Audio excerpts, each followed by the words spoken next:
নমস্কার বন্ধুরা, quick learning চ্যানেলে সবাইকে স্বাগত জানাই। এই মুহূর্তে দারুণ একটি আপডেটস দিতে চলেছে তোমাদের, যেখানে 8 তারিখ থেকে আবেদন শুরু হয়েছে হসপিটালে nurse, lab technician, lab attendant সহ বিভিন্ন পদে নিয়োগের অফিসিয়ালি বিজ্ঞপ্তি প্রকাশিত হয়ে গেছে ন্যূনতম যোগ্যতায়। শুধুমাত্র মাধ্যমিক পাস যোগ্যতা থাকলেই বেশ কিছু পদে তোমরা আবেদন করতে পারছো। যে কোনো ডিস্ট্রিক্ট থেকেই হও না কেন আবেদনটি করতে পারো। তুমি মেল কিংবা ফিমেল উভয় ক্যান্ডিডেটরাই আবেদনযোগ্য।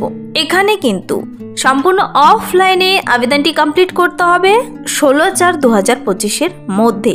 হসপিটালে বিভিন্ন গ্রুপ ডি গ্রুপ সি পদে নিয়োগ করা হচ্ছে। যারা এখনো এই আপডেটসটি দেখোনি, তোমাদের জন্য খুবই খুশির খবর হতে চলেছে। চলো ডিটেলসে বলে দিচ্ছি কিভাবে আবেদন করবে। তার জন্য তোমার বয়স সীমা, বেতন কাঠামো, শিক্ষাগত যোগ্যতা সবকিছু জেনে নিতে পুরো ভিডিও অবশ্যই দেখো। আর যারা কিনা চ্যানেলে নতুন, এরকম প্রতিনিয়ত সরকারি বেসরকারি সমস্ত ধরনের চাকরির আপডেট সবার আগে পাওয়ার জন্য আমার এই চ্যানেল কুইক লার্নিংকে সাবস্ক্রাইব করতে ভুলো না। চলো দেখিয়ে দিচ্ছি অফিসিয়াল নোটিশটি বেরিয়ে এসেছে হেলথ অ্যান্ড ফ্যামিলি ওয়েলফেয়ার সমিতির তরফ থেকে, যেখানে প্রার্থীদের এখানে একসঙ্গে 5 ধরনের পদে নিয়োগ করা হচ্ছে। ন্যূনতম যোগ্যতায় নিয়োগটি করা হচ্ছে। তোমরা যে কোনো স্টেট থেকে দেখে থাকো না কেন আবেদন করতে পাবে। আর 8 তারিখ থেকে 16 তারিখের মধ্যেই আবেদনটি অফলাইনে কমপ্লিট করে দিতে হবে। খুবই কিন্তু অল্প সময় দেওয়া হয়েছে আবেদনটি করার জন্য। তো মনোযোগ সহকারে শুনবে। দেখো এক এক করে আমি প্রত্যেকটি পদের জন্য ডিটেলসে বলে দিচ্ছি। নাম্বার 1 যে পদের জন্য দেখিয়ে দিচ্ছি তা হলো হসপিটালে জিডিএ, এমএনও, এফএনও পদে নিয়োগ করা হচ্ছে। যারা বুঝছো না আমি ডিটেলসে বলে দিচ্ছি। জিডিএ বলতে এখানে nursing assistant, general duty assistant বলা হয়, যা কিনা এখানে প্রত্যেকটি ক্যান্ডিডেটস আবেদন করতে পারবে। কোনো প্রকার এক্সপিরিয়েন্স চাওয়া হয়নি, প্লেন মাধ্যমিক পাস করা থাকলে তুমি এখানে আবেদন করতে পারছো। প্রত্যেকটি মেল ফিমেল উভয় ক্যান্ডিডেটরাই কিন্তু আবেদনযোগ্য। আর এখানে প্রার্থীদের 15,000 টাকা করে শুরুতেই বেতন রয়েছে। তো এই যে একটি পদ রয়েছে জিডিএ, এই পদের জন্য কিন্তু তোমরা সবাই আবেদন করতে পারছো। তো এখানে এছাড়াও এমএনও, এফএনও এরকমই কিছু পদ রয়েছে।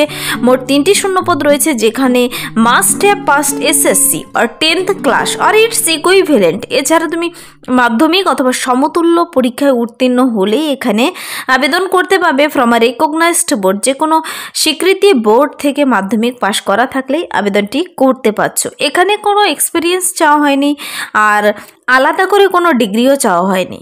নিয়োগটি করা হবে দেখো আউটসোর্সিং, এবং প্রতি মাসে শুরুতে বেতন রয়েছে 15,000 পার মান্থ। তো এই যে একটি জিডিএ পদ রয়েছে তার জন্য সম্পূর্ণ কিন্তু তোমাদের অফলাইনে অফিসিয়াল ওয়েবসাইট থেকে আবেদনপত্র ডাউনলোড করে নিতে হবে। আবেদনপত্র বেরিয়ে গেছে। আবেদনপত্রটি সুন্দর করে পূরণ করে সমস্ত ডকুমেন্টস অ্যাটাচ করে নির্দিষ্ট ঠিকানায় পাঠিয়ে দিতে হবে। আর তোমাকে ডেকে নেবে। ইন্টারভিউর ভিত্তিতে নিয়োগ করা হোক কিংবা রিটেন টেস্টের ভিত্তিতে, সেভাবে কিন্তু তোমাকে সরাসরি ডেকে নেবে। নেক্সট যে পদের জন্য দেখিয়ে দিচ্ছি তা হলো ল্যাব অ্যাটেন্ডেন্ট পদে নিয়োগ করা হচ্ছে। এখানে প্রার্থীদের 15,000 টাকা করে এখানেও প্রতি মাসে বেতন দিচ্ছে। মাস্ট হ্যাভ পাস্ট এসএসসি ও 10th পাস করা থাকলে আবেদন করতে পারছো, কিন্তু সঙ্গে কিন্তু ল্যাব অ্যাটেন্ডেন্টের কোর্স তোমাকে কমপ্লিট করা থাকতে হবে। তা তুমি ভোকেশনাল কোর্স থেকেই করো ল্যাব অ্যাটেন্ডেন্ট পদে, কিংবা যে কোনো বোর্ড থেকে তুমি যদি এই ল্যাব অ্যাটেন্ডেন্টের কোর্সটি কমপ্লিট করে থাকো তবে আবেদন করতে পারবে।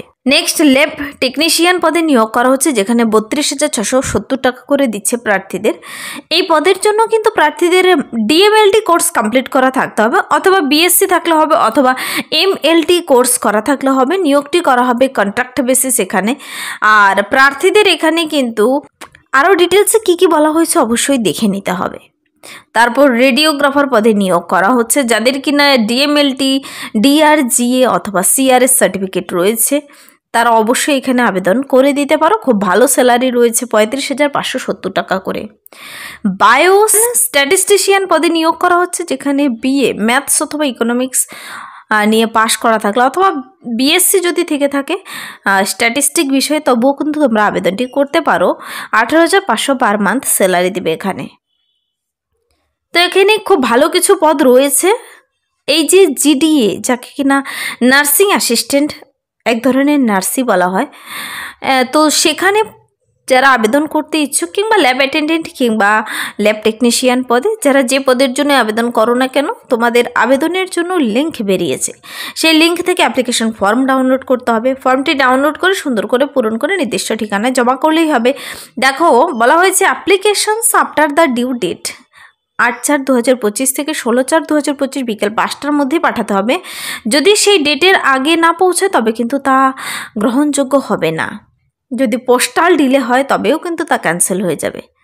তো সিলেকশন কিভাবে করা হবে তার জন্য ওয়েটেক্স মার্কস সহ কিন্তু এখানে ভাগ করে বলে দেওয়া রয়েছে, অবশ্যই দেখে নেবে।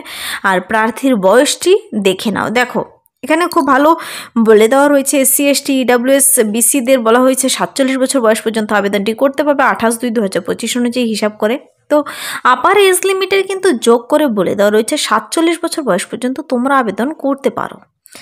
ওসিরা 42 বছর বয়স পর্যন্ত, আর এক্স সার্ভিসম্যানদের সেই নির্দিষ্ট রুলস অনুযায়ী রয়েছে ফিজিক্যাল হ্যান্ডিক্যাপ্টদের 52 বছর বয়স পর্যন্ত আবেদনটি করতে পারবে। বয়সের হিসাবটি অবশ্যই করবে কিন্তু 28/2/2025 অনুযায়ী যেন তোমার বয়স নির্দিষ্ট বয়সের মধ্যে হয়। তো প্রসেসিং ফি বাবদ কিন্তু এখানে তোমাদের ডিমান্ড ড্রাফট কাটতে হবে। যদিও আবেদনটি অফলাইনে কিন্তু ডিমান্ড ড্রাফট কাটতে হবে প্রসেসিং ফি বাবদ। তো সেই ডিমান্ড ড্রাফটের কিন্তু অরিজিনাল কপি সাবমিট করতে হবে। আবার চলো অ্যাপ্লিকেশন ফর্মসটি দেখিয়ে দিই। অ্যাপ্লিকেশন ফর্মের সঙ্গে এই সমস্ত ডকুমেন্টসগুলো অ্যাটাচ করে কিন্তু তোমরা নির্দিষ্ট ঠিকানায় জমা দেবে।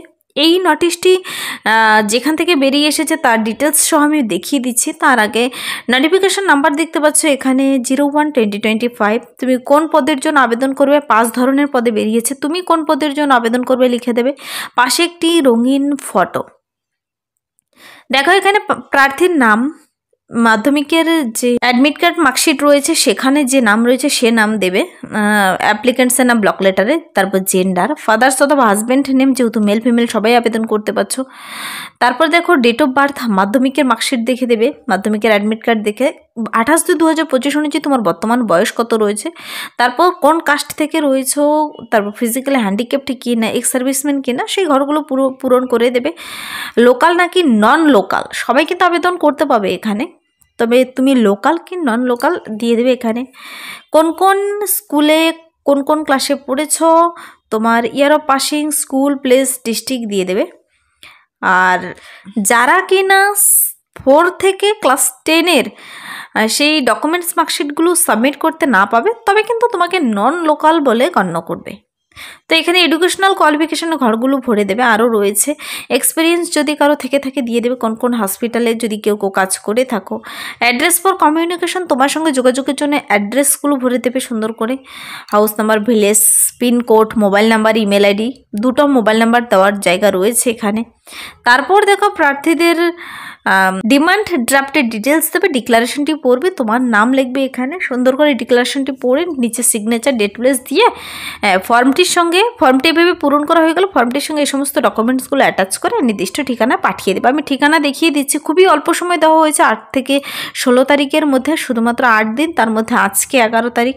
তোমরা অবশ্যই ছুটির দিনগুলো বাদ দিয়ে আবেদনপত্রটি সাবমিট করে দেবে। কিন্তু দেখো এখানে অ্যাপ্লিকেশন ফর্মটি অবশ্যই দেবে এনক্লোজ করে, আধার কার্ড দেবে, SSC মার্কশিট দেবে, মানে মাধ্যমিকের, উচ্চ মাধ্যমিকের, বিএর, তোমার যত ধরনের শিক্ষাগত যোগ্যতা চাওয়া হয়েছে সব কিছু মার্কশিট সার্টিফিকেট দিয়ে দেবে। মাধ্যমিকের অ্যাডমিট কার্ড অবশ্যই দেবে, কাস্ট সার্টিফিকেট যদি থাকে, আর প্রার্থীরা যদি ফিজিক্যাল হ্যান্ডিক্যাপ্ট হয়ে থাকে কেউ, সেই সমস্ত সার্টিফিকেটসগুলো দিতে হবে। ডিমান্ড ড্রাফট অরিজিনাল দিতে হবে, রেসিডেন্সিয়াল প্রুফ এখানে দিতে হবে না। তো এই সমস্ত ডকুমেন্টসগুলো অ্যাটাচ করে খামের ভিতর ভরে, খামের উপর সুন্দর করে লিখবে কিন্তু তুমি কোন পদের জন্য আবেদন করছো। দেখো তারপর তোমাকে কিন্তু 8 তারিখ থেকে 16 তারিখের মধ্যে নির্দিষ্ট ঠিকানায় পাঠিয়ে দিতে হবে। Residential certificate will not be accepted, residential certificate কিন্তু এখানে লাগছে না। তো আবেদনের মূল্য বাবদ এখানে SC STদের 300 টাকা জমা করতে হবে, ওসিদের কিন্তু 500 টাকা আবেদন মূল্য জমা করতে হবে। আর সেই ডিমান্ড ড্রাফট কাটবে, তার কপি আবার জমা করতে হবে। তো এখানে তুমি GDA ল্যাব অ্যাটেন্ডেন্ট টেকনিশিয়ান যে পদের জন্য আবেদন করো না কেন কোনো প্রকার ইনকমপ্লিট রাখবে না, আর অ্যাপ্লিকেশনটি সাবমিট করতে হবে এই ঠিকানায়। এখানে দেখো ঠিকানা ডিটেলসে বলে দেওয়া রয়েছে। ওয়ার্কিং ডেতে 5টার মধ্যে, বিকেল 5টার মধ্যে বাই পোস্টের মাধ্যমে তুমি পাঠিয়ে দেবে।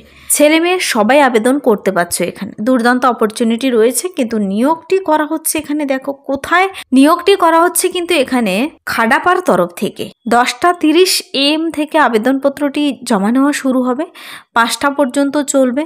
আর তোমরা অবশ্যই একটু নোটিশটি ডাউনলোড করে ডিটেলসে চেক আউট করে দেখে পড়ে বুঝে তুমি যে পদের জন্য আবেদন করবে সে পদের জন্য আবেদনটি করে দেবে। জিডিএ একটি দুর্দান্ত পদ রয়েছে যেখানে সবাই আবেদন করতে পারো। 15,000 পার মান্থ স্যালারি দেবে, আর বয়সেরও অতিরিক্ত ছাড় দেওয়া রয়েছে। কেউ আবেদন করতে মিস করবে না যারা আবেদন করতে ইচ্ছুক। এই ছিল আজকের একটি ইম্পর্টেন্ট আপডেট। যদি ভিডিওটি ভালো লাগে লাইক করে দেবে, বন্ধুদের সাথে প্রচুর শেয়ার করে দেবে, আর আমার এই চ্যানেল কুইক লার্নিংকে সাবস্ক্রাইব করতে ভুলবেন না এরকম প্রতিনিয়ত সরকারি বেসরকারি সমস্ত চাকরির আপডেট সবার আগে পাওয়ার জন্য। Thank you.